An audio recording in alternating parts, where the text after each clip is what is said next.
Hi, I'm Scott Humphrey, CEO of the World Floor Covering Association, and this is Leadership Live. So if you listen closely, and I'm trying to speak loudly, you'll hear a little bit of a different sound in the background. I traveled down to Florida yesterday to spend a few days with my family. You'll hear the crashing waves on the backside. It was a pretty extensive journey, about 6.5 hours, and it got me thinking about the journey. Something we as leaders often miss. We get so focused on the destination, on achieving the goal so we can move on to the next conquest, that we forget to enjoy the journey. And most of the learning takes place in the journey. Sometimes the journey is one we choose for ourselves, and sometimes, for instance, in the case of the coronavirus, COVID-19, it's one that we are forced on.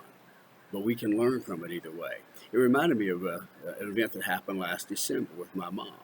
My mom lives in a retirement community about an hour away from Orlando, Florida, and she had taken some of the other ladies from the community down to do a little Christmas shopping. And I called her, and she just gotten back home. I said, "Mom, how you doing?" I could tell from the sound of her voice she was a little frustrated because my mom's always positive and upbeat. And I said, "What's going on?" And she said, "Well, I took some of the ladies down to Orlando to do some Christmas shopping, and I got pulled over on the way back." I said, "Well, were you speeding?" No, I was not speeding." She answered that pretty quickly. And I said, "Well, was he rude to you?"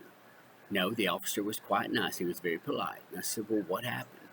She said, "Well, when I saw the blue lights, I pulled over and I checked the speedometer and I looked at the signs. I knew I was obeying the speed limit." So he walked up and he said, "Ma'am, do you know why I pulled you over?" She said, "No, I do not." "Well, ma'am, you were going too slow."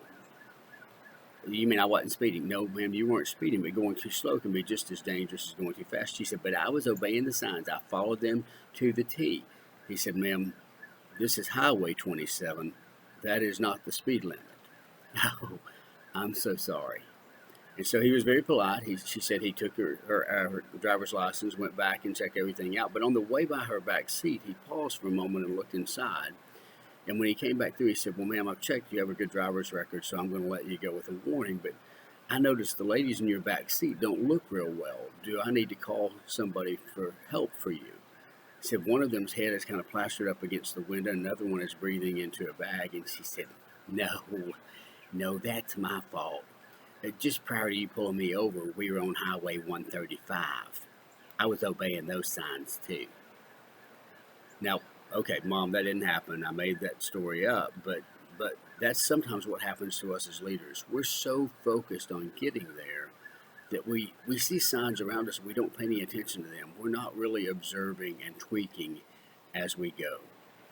Listen, I want to make sure that during this forced hiatus, this downtime forced on you by the coronavirus, that you're taking time to make positive the journey.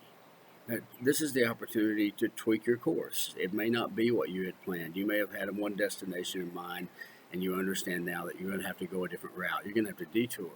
This is a time to build relationships. This is a time to evaluate your team. Don't waste this opportunity to make you and those who look to you for leadership better as we go forward. I close with this story. It's told of a gentleman who lived in a third world country, and all his life he had heard about America, the land of opportunity, and he had saved up his money and finally got enough money to buy a seat on an ocean liner to get him to the United States. He took that small amount of money he had left and bought a little bit of food so he would have it for the voyage. He gets on, but after day one, he has already eaten up all of his food, and he hunkers down in a corner on the ship where he thinks he will spend the evening. But a steward finds him and is convinced that he's a stowaway. And he said, no, I'm not. He said, "I have a ticket." He reaches in his back pocket and pulls out the ticket and shows it to the steward. And he said, "Then what are you doing here?" He said, "Well, I only had enough money for the passage. I didn't have enough money for a room or for food."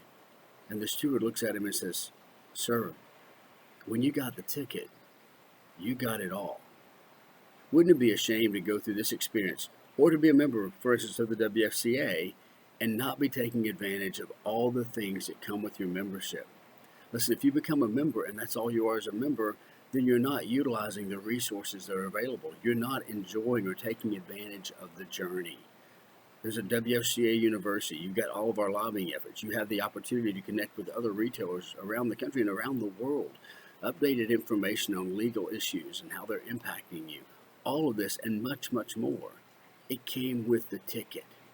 So I challenge you as leaders, enjoy the journey. You're being watched. People are waiting to see what you do during the journey, and that challenges them to do the same thing.